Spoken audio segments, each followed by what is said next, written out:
sumpah pocong itu sebenarnya dalam agama tuh seperti apa sih pandangannya Pak Ustadz? Tradisi yang memang dulu pernah dilakukan oleh orang-orang terdahulu ketika menghadapi satu permasalahan yang di saat itu tidak dapat ditemukan siapa yang benar ataupun siapa yang salah. Nah, akhirnya di sana dulu ada yang bernama sumpah, bersumpah. Ada yang bersama dengan sumpah yang dinamakan yang kita sekarang sedang viral, yaitu namanya sumpah pocong. Nah, sebetulnya sumpah pocong ini adalah sebuah tradisi zaman dahulu ketika ingin mengetahui siapa pelaku sebenarnya yang betul-betul bisa menjadi tersangka dengan akan terjadi sebuah kejadian di luar akal nalar pikiran manusia, atau bahasa kita ini itu kualat. Kenapa? Karena dia bersumpah di saat itu dengan sumpah yang dinamakan sumpah pocong.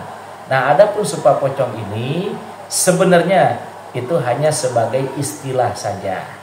Tetapi di dalam prakteknya memang itu seperti orang dimandikan, seperti jenazah, lalu dibungkus dengan kain kafan, dan akhirnya mereka bersumpah. Dan sebenarnya sumpah tersebut bukan sumpah pocong, tetapi sumpah di atas nama agama.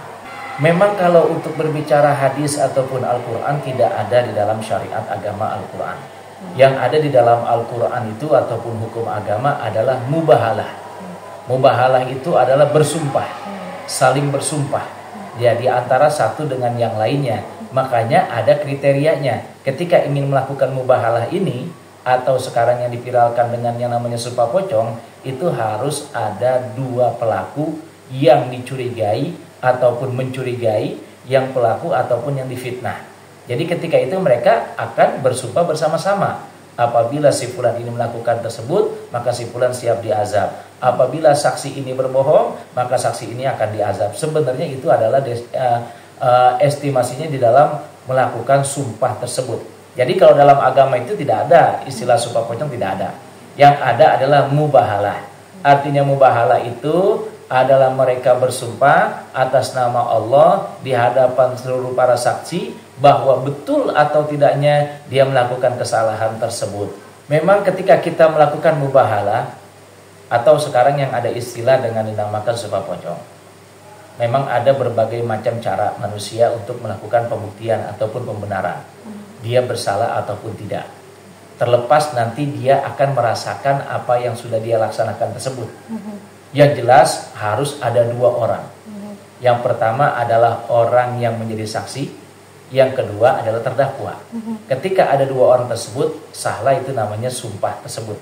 Atau disebutkan dengan mubahalah, atau garis miring yang lagi ngetren itu sumpah pocong. Walaupun tradisi sumpah pocong ini sebenarnya tidak ada. Tidak ada di dalam hal unsur agama, tetapi hanya prakteknya saja.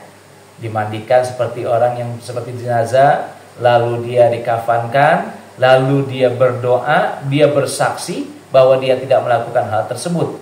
Nah, setelah itu baru nanti akan terbukti apakah perbuatannya itu benar ataupun tidak. Kalau dia benar, maka dia akan selamat. Kalau dia tidak benar, hidupnya akan hancur. Dan ini sudah ada kejadian. Ketika mereka bersumpah bercanda atas nama Allah, dia bercanda dengan atas nama Rasulullah, lalu dia atas nama Al-Quranul Karim, dia berbohong, maka naudzubillah min dzalik.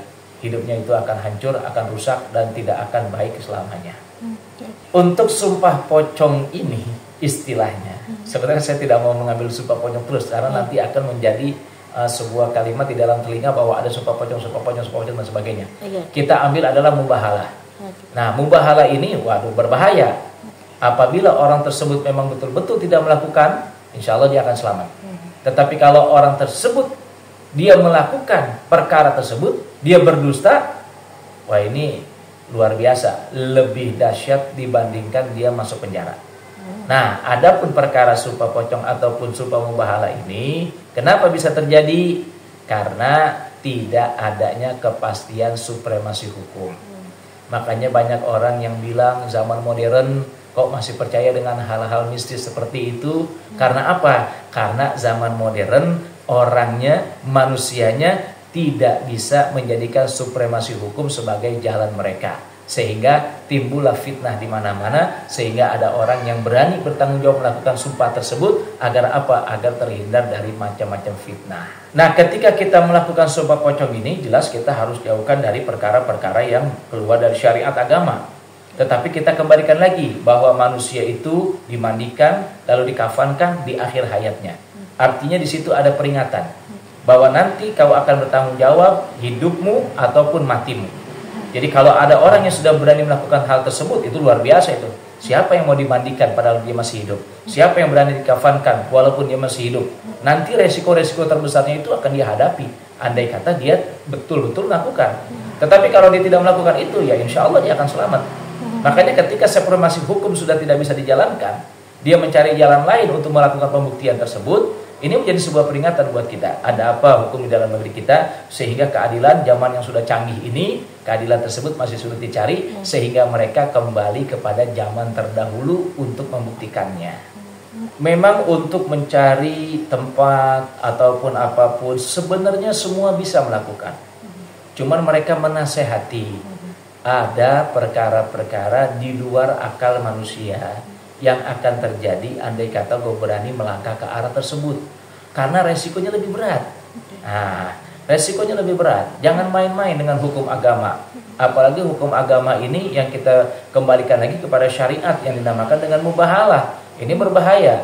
Makanya setiap tempat pun bukan tidak mau memfasilitasi hal tersebut, tetapi mereka lebih menjaga orang-orang tersebut agar terhindar dari berbagai macam fitnah.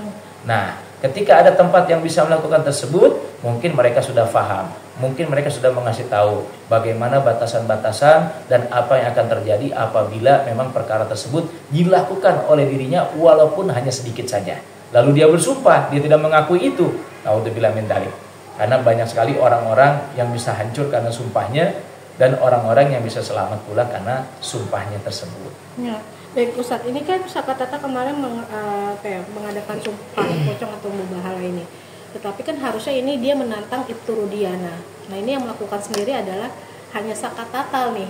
Nah, berarti kalau memang benar apa yang dikatakan Sakatata tidak pernah melakukan hal-hal tersebut, berarti keluarganya pun akan selamat seperti itu ya Ustadz. Ketika hukum sudah tidak bisa dipercaya, maka dia akan kembali kepada satu jalan yang memang sudah fenomenal di dalam negeri kita, yaitu sumpah pocong. Ini sumpah pocong luar biasa ini. Pejabat-pejabat aja nggak ada yang berani sumpah pocong. Nggak bakalan berani. Apalagi orang yang pernah melakukan hal tersebut walaupun hanya sedikit. Makanya jangan main-main, karena sumpah ini sungguh luar biasa. Prakteknya juga dahsyat luar biasa. Serem lah kalau bahasa kita, ya. Makanya tidak semua orang berani melakukan hal tersebut. Nah, apabila dia sudah sampai kepada arah tersebut, perbanyaklah meminta ampun kepada Allah Subhanahu wa taala. Mudah-mudahan apabila dia benar, insya Allah dia selamat. Apabila dia tidak benar, dia akan hancur dengan sendirinya. Dan orang yang memfitnahnya pun, ketika dia sudah berjanji saat itu pun, apabila dia bukan pelakunya, dia pun akan selamat. Tapi apabila dia pelakunya, insya Allah hidupnya pun tidak akan tenang. Karena apa? Karena di situ ada doa, ada sumpah. Oke, berarti kan ini secara tidak langsung Sakatata berani mengucapkan bahwa dia bukan pelakunya.